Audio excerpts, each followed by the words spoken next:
ಶ್ರೀಮಾನ್ ವೆಂಕಟನಾಥಾರ್ಯ ಕವಿತಾರ್ಕಿಕಕೇಸರಿ ವೇದಾಂತಾಚಾರ್ಯವರ್ಯೋ ಮೇ ಸನ್ನಿಧತ್ತಾಂ ಸದಾ ಹೃದಿ ಯೋ ನಿತ್ಯಮಚ್ಯುತಪದಾಂಬುಜಯುಗ್ಮರುಗ್ಮವ್ಯಾಮೋಹತಸ್ತರಿತರಾಣಿ ತೃಣಾಯ ಮೇನೆ ಅಸ್ಮದ್ಗುರೋರ್ಭಗವತೋಸ್ಯ ದಯೈಕಸಿಂಧೋಃ ರಾಮಾನುಜಸ್ಯ ಚರಣೌ ಶರಣಂ ಪ್ರಪದ್ಯೆ. ವ್ಯಾಸಾಯ ವಿಷ್ಣುರೂಪಾಯ ವ್ಯಾಸರೂಪಾಯ ವಿಷ್ಣವೇ ನಮೋ ವೈ ಬ್ರಹ್ಮನಿಧಯೇ ವಾಸಿಷ್ಠಾಯ ನಮೋ ನಮಃ. ಕೃಷ್ಣಾಯ ವಾಸುದೇವಾಯ ಹರಯೇ ಪರಮಾತ್ಮನೆ ಪ್ರಣತಕ್ಲೇಶನಾಶಾಯ ಗೋವಿಂದಾಯ ನಮೋ ನಮಃ.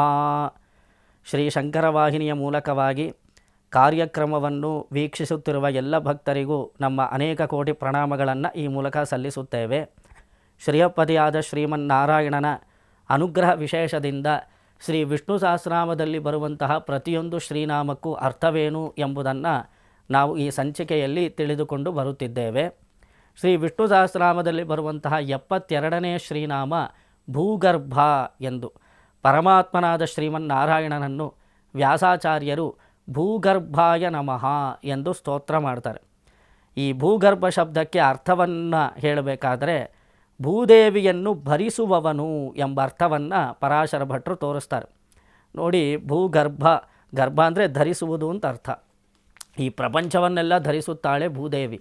ಈ ಭೂದೇವಿಯನ್ನು ಯಾರು ಧರಿಸಿದ್ದಾನೆ ಎಂದು ಕೇಳಿದರೆ ಅವನೇ ವರಾಹ ಮೂರ್ತಿಯಾದ ಶ್ರೀಮನ್ನಾರಾಯಣನ. ಈ ವರಾಹನನ್ನು ಭೂಗರ್ಭ ಎಂದು ಕರೆಯುತ್ತಾರೆ. ಯಸ್ಯ ಭೂಹು ಭರಣೀಯ ಭೂತ್ ಭೂಗರ್ಭೋ ಅನುಭವೇನ ಸಹ. ಇಡೀ ಭೂಮಂಡಲ ಯಾರ ಒಂದು ಧಾರಣೆಗೆ ಒಳಪಟ್ಟಿದೆಯೋ, ಅದೇ ಇಡೀ ಭೂಮಂಡಲವನ್ನು ಯಾರು ಧರಿಸಿದ್ದಾರೋ ಅವನನ್ನು ಭೂಗರ್ಭ ಎಂಬ ಶ್ರೀನಾಮದ ಮೂಲಕ ವಿಷ್ಣು ಸಹಸ್ರನಾಮ ಕೊಂಡಾಡುತ್ತೆ. ವೇದವೇ ಉದ್ಧತಾಸಿ ವರಾಹೇಣ ಕೃಷ್ಣೇನ ಶತಬಾಹುನ ಎಂದು ವರಾಹಸ್ವಾಮಿಯನ್ನು ಮಂಗಳಾಶಾಸನ ಮಾಡಿದೆ. ಈ ಪ್ರಪಂಚವನ್ನು ಧರಿಸಿದಂತಹವನು ವರಾಹಮೂರ್ತಿಯಾದ ಶ್ರೀಮನ್ನಾರಾಯಣನು. ನೋಡಿ, ಹಿರಣ್ಯಾಕ್ಷನೆಂಬ ಅಸುರನು ಭೂದೇವಿಯನ್ನು ರಸಾತಳದಲ್ಲಿಟ್ಟ ಕಾಲದಲ್ಲಿ ತೀಕ್ಷ್ಣವಾದ ರೋಮಗಳೊಂದಿಗೆ ಘೋರವಾದ ಹಂದಿಯ ರೂಪವನ್ನು ಧರಿಸಿದಂತಹ ಮಹಾವಿಷ್ಣುವು ಆ ವಜ್ರಕ್ಕೆ ಸಮಾನವಾದ ದಂತಗಳೊಂದಿಗೆ ಹಿರಣ್ಯಾಕ್ಷನನ್ನು ಸಂಹಾರ ಮಾಡಿ ಗದೆಯ ಮೂಲಕ ರಸಾತಳದ ಒಳಗಡೆ ಇಳಿದು ಅವನನ್ನು ಸಂಹರಿಸಿ ಭೂದೇವಿಯನ್ನು ಕಾಪಾಡ್ತಾನೆ.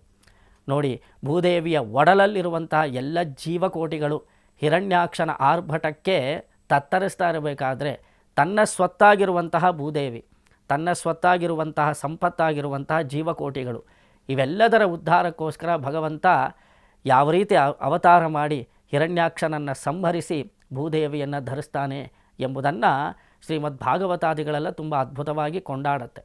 ನೋಡಿ, ಭೂದೇವಿಯನ್ನು ಕಾಪಾಡ್ತಾನೆ ವರಾಹಸ್ವಾಮಿ. ಅವನು ಭೂದೇವಿಯನ್ನು ತನ್ನ ಎಡ ಭುಜದ ಮೇಲೆ ಕೂಡಿಸ್ಕೊಳ್ತಾನಂತೆ.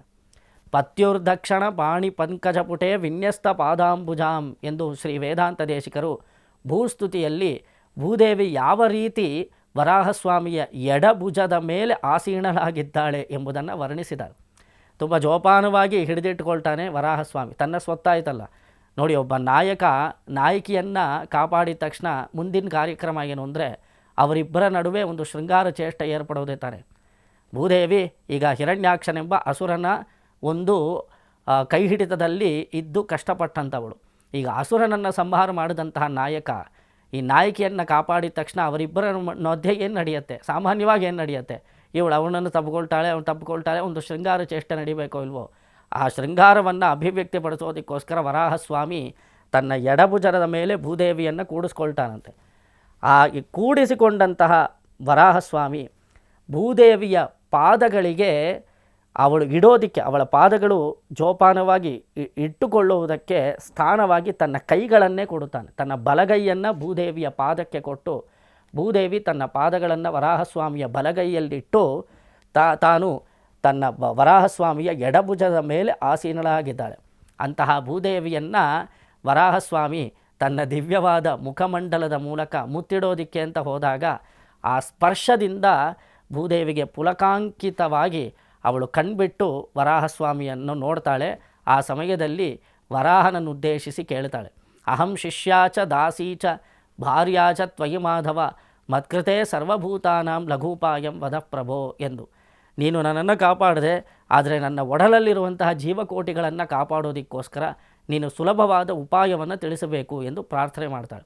ನೋಡಿ, ಅದ್ಭುತವಾದ ವರಾಹಸ್ವಾಮಿಯ ಸ್ಪರ್ಶ ಸೌಖ್ಯವನ್ನು ಭೂದೇವಿ ಅನುಭವಿಸಬಹುದು. ಅವಳು ಮಗ್ನಳಾಗಿ ಮೈಮರೆತು ಅಲ್ಲೇ ಶೃಂಗಾರದಲ್ಲಿದ್ದು ಆನಂದ ಹೊಂದಿರಬಹುದು. ಆದರೆ ಆ ಸಮಯದಲ್ಲೂ ಕೂಡ ಮಕ್ಕಳ ಮೇಲೆ ಒಂದು ಆಸಕ್ತಿ, ಮಕ್ಕಳು ಉದ್ಧಾರವಾಗಬೇಕು, ಅವರು ಚೆನ್ನಾಗಿರಬೇಕು ಅನ್ನೋದಕ್ಕೋಸ್ಕರ ನಮ್ಮ ಪರವಾಗಿ ಭೂದೇವಿ ಪರಮಾತ್ಮನಲ್ಲಿ ಒಂದು ಪ್ರಶ್ನೆ ಮಾಡ್ತಾಳೆ. ಸುಲಭವಾದ ಉಪಾಯವನ್ನು ತಿಳಿಸಿ.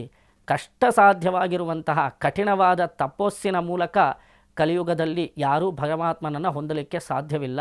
ನಿಮ್ಮ ಸಾಯುಜ್ಯವನ್ನು ಪಡ್ಕೊಳ್ಬೇಕಾದ್ರೆ ಸುಲಭ ರೀತಿಯಲ್ಲಿರಬೇಕು, ಸುಲಭವಾದ ಅನುಷ್ಠಾನ ಹೇಳಬೇಕು ಎಂದು ಭೂದೇವಿ ಪ್ರಾರ್ಥನೆ ಮಾಡಿದಾಗ ವರಾಹಸ್ವಾಮಿ ಹೇಳ್ತಾನೆ, ಸ್ಥಿರೇ ಮನಸ್ಸಿ ಸುಸ್ವಸ್ಥೆ ಶರೀರೇ ಸತಿಯೋ ನರಃ ಧಾತು ಸಾಮ್ಯೇ ಸ್ಥಿತೇ ಸ್ಮರ್ತಾ ವಿಶ್ವರೂಪಂ ಚ ಮಾಮಜಂ ಎಂದು ಹೇಳಿ, ಶರೀರ ಸ್ವಸ್ಥವಾಗಿರುವ ಕಾಲದಲ್ಲಿ ಯಾರು ಶರಣಾಗತಿ ಮಾಡ್ತಾರೋ, ಯಾರು ನನ್ನ ದಿವ್ಯನಾಮ ಸಂಕೀರ್ತನೆಯನ್ನು ಮಾಡುತ್ತಾರೋ ಅಂಥವರಿಗೆ ಅಂತಿಮ ಸ್ಮೃತಿ ಇಲ್ಲದೇ ಇದ್ದರೂ ನಾನೇ ಅವರನ್ನು ಸ್ಮೃತಿಸಿ ಅವರಿಗೆ ದರ್ಶನವನ್ನು ಕೊಟ್ಟು ವೈಕುಂಠ ಲೋಕಕ್ಕೆ ನಾನು ಕರೆದುಕೊಂಡು ಹೋಗುತ್ತೇನೆ ಎಂದು ವರಾಹಸ್ವಾಮಿ ಭರವಸೆಯನ್ನು ಕೊಡ್ತಾನೆ.